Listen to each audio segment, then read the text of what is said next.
crazy over the. Is that Cortana? He'll be on every mainstream media on Newsmax saying it's a cover up, but he hasn't said anything. Well, I mean, for a lot of reasons. Just on been on one, and that's it.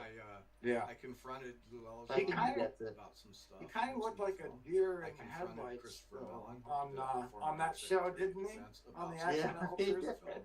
I confronted the Pentagon, some of the people there by name. When was that recorded? And what they I'm did not was sure. backtrack I don't think in the it's film. too old. There were numerous times I was on the phone with somebody saying something. It was about, in production last year. DIA did this or whatever. So that's what made that you know, it because wasn't Burchett long hasn't been before saying that realized comment that he when you're- makes when about you're in MUFON, it's you're gonna pretty take much someone to understanding shoot exactly themselves in the back of the head to come out with the truth. Something Yeah. so dark. And with some Because of the he has his conversations hearings that in we the were work having, again. I and don't some know, of the man, people that were in the film and some of the things that we were why challenging, these hearings yeah, have been did not able to take, be take approved by long McCarthy before I and started Comer. really feeling That to my me phone is was very being tapped, interesting. my They, computer I was believe they being have no stake in analyzed this or every skin in night, this game. it's like, But there's definitely a political I reason, really like was, you said. It I might gave be it 50-50, because they're trying to get Lloyd Austin when I out. turned it into the distributor. About That 50, could be. 50 odds that it was ever going to make Yeah, it. I would really like to get Kevin McCarthy interested in this. Was that because you And thought I someone don't was gonna know put a whether he kibosh on has it? space in Or his you head for get the this. knock on the door from But somebody Well, saying, he's allowed. "You might He's not allowing wanna Tim put Burchett this to out." do these hearings. Yeah, so. that's exactly right. I So feel, it's- you know, yeah. there was a couple I'm of not sure what instances his of motive is people there, but threatening the distributor. it might just be the right where motive, they- which is they, that he knows there's something they there, made and, me indemnify him, he's basically. not that there interested were in it, instances but of Burchett people wants threatening it, There's been okay. all kinds of threats made over this. Yeah, the House kind of runs like Tim a here, back like a mafia, you know, says he loves the compared movie. to the fucking Watching Senate, each which time is like generates more questions. Can you sophisticated, elaborate more what Daniel organized. Sheehan The House said is just about like big media a feeling mafia, that you know. it is I the love it. patriotic duty to Yeah. conceal the truth? Well, thank you, Anonymous Rex. I really appreciate that you like the movie. It means a lot. Yeah, Danny Everybody else Sheehan, has been really you know, quiet. this guy's been around. You know, not only was he like the attorney for the Jesuits, he's been the attorney Yeah, for I'm- the New York Times. I guess attorney. I'm pinning He's everything also now a on this civil rights upcoming attorney. House hearing. It's a known fact. Yeah, if that the this CIA doesn't had an materialize, operation I'm gonna blow to it. infiltrate I pretty much know. all media outlets know. and What put you guys somebody do in after a every position show? of being able Just to hang out, like this is steer like the hangout truth crew and after. stories. And Yeah. his take Yeah. on it is that It varies, these but people usually really there's do there's have some. this kind Sometimes it goes of on for almost like 2 or 3 patriotic hours. sense of Oh, duty wow. How do I turn down the what they're volume told on this by shit? by the I state. feel- Hey, did And then, of anyone course, Ralph catch Blumenthal video comes of on those right afterwards and UFOs says, "Oh over no, that's not true. We've Nevada? never been afraid to confront Is that the legit? Did they And you know, I suppose debunk that's a that good or point. any? What That about the the New came of it? York Times has run things. What that, was that, Swan? you know, they didn't want to Nothing run, but came they of run it. It was big in the things. news and then it was up. No. And so, yes, and Richard Dolan says in the film, we have a pretty compliant media for the most part. And there are ways for the powers that be to influence what gets reported. And I mean, You know- this should be obvious to all of us, but it's a real thing. It's a documented situation. And you know what also amazed me is in 2016, when the New York Times article came out, there was a lot of hype around that paper for a Saturday paper. And it was the highest selling newspaper since 9/11. And yet, I mean, you've been in journalism and around journalists long enough to know that when you have something that people are seeking to read, you do follow-ups because that's good for the paper, it's good for sales, it's good for advertising, and yet there was no follow-up the Monday morning. There was no follow-up Tuesday. In fact, it took months before there was another follow-up regarding that. Did that shock you? Which one are we talking about? Are we talking about the 2017 or the hearings? Yeah, sorry, the 2017. Well, I mean, there actually was a follow-up pretty quick. It was the story about the materials in the slide that Eric Davis showed Congress that talked about off-world craft, and where Harry Reid basically admitted that there were off-world craft, and then there was a big to-do about it. Harry Reid demanded that they retract the story, and they changed the wording, and so they changed it slightly. But Ralph Blumenthal still stands by his position that Harry Reid told him that they had materials from off-world craft, that was a real thing, and it was in the paper. Yeah, but that one was like a month or two after, I believe it. You know, like usually, like if you have a major breaking story, you follow it up because the public wants follow-up and everything, and they never got that. Well, you know, the whole thing exploded. Yeah, it exploded into the mainstream. It took on a life of its own. TTSA was rolling out. So there was if it would have just been washed away and nobody would have got it, there probably would have been a little more follow-up. but it caught the public's attention, and so it did what it was supposed to do. And then from that, like I said, it took on a life of its own. So getting back to the movie Accidental Truth, UFO Revelation, you talk a lot about these incursions of where these fighter pilots had encounters and what they went through, the training that they were going through about, whether or not to deal with UFOs. What surprised you about dealing with a lot of the military people regarding this subject? Well, we actually don't really touch on that very much in the film. There's brief references to some of these people, but for the most part, it's not about that. It talks about how the 2017 story broke, and we do have a little clip from David Fravor when he was on the news. But at the end of the day, it's not about that at all. It's about the new narrative of lies that they've put on us. They're trying to whitewash the past, the history of the whole thing, and basically tell us that nothing happened between the time of the end of Project Blue Book and the beginning of the programs with Robert Bigelow and OSOP, when we know that's not true. And unfortunately, it's during those times that a whole lot of discoveries were made, a whole lot of research was done, and they're basically trying to erase that history. And so Accidental Truth is about bringing that history to light and proving the things that happened during that time and discrediting the lie.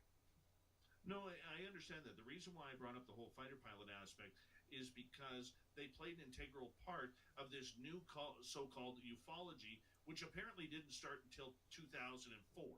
Because we're not allowed to go back to Roswell. We're not allowed to go back to the Phoenix Lights or any other event. That's why I had asked you that question.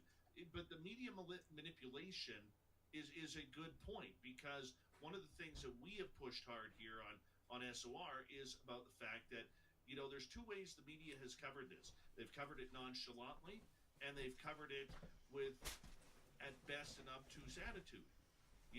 There's been very few people, unlike Ralph Blumenthal or for his part, even Tucker Carlson, who wouldn't drop the story, who have really taken the lead role in keeping this within the community and the public at the same time. So when you look at very few big names really jumping on this, considering there is a plethora of amazing journalists out there, why do you think that the media is so advert against covering this subject? Is it time? Is it space? Is it ego? Well, people that aren't familiar with history think that this is all something new, but it's not. The UFO flap happened in the 50s. It was as big as it is right now. Hundreds of books were written on the topic. The military came out and said literally the exact same things that they're saying now. It's almost like they couldn't even hire a new screenwriter. They just had to go and repeat the same old stuff. It's really hard to watch. So this has all happened before. Almost verbatim, almost the exact same situation. A bunch of sightings happen. Military pilots are reporting seeing things that defy flight and physics. We're darn sure we're going to find out something about what they are, and we're getting to the truth, and they might be a threat, and blah, blah, blah. It sounds like I'm quoting from 2017, but I'm actually quoting from 1953 from an Air Force general named Sanford. And it is literally hard to watch. We put them side by side. We put General Sanford side by side with Ray and Wilson at the hearing, and it's like, like I said, they're reading the same script. So the way the media has treated the UFO topic has been pretty much they're instructed to treat it. First it was, oh wow, there's really something here, let's get to the bottom of it. Then it was like, it's nothing. And then it became the ridicule factor and the tinfoil hats. The ridicule factor has been a big part of this ongoing strategy that's been repeated over and over again to get people to feel foolish to bring these things up. And it's been very effective. And they used it then, and they've used it now. As the we think that there was a group that really did want to come forth and create some sort of movement toward disclosure. And I really think that guys like Lou and Chris are part of that, rather they're working, rather they're personally into it. But at the end of the day, there was also people that didn't want that information out.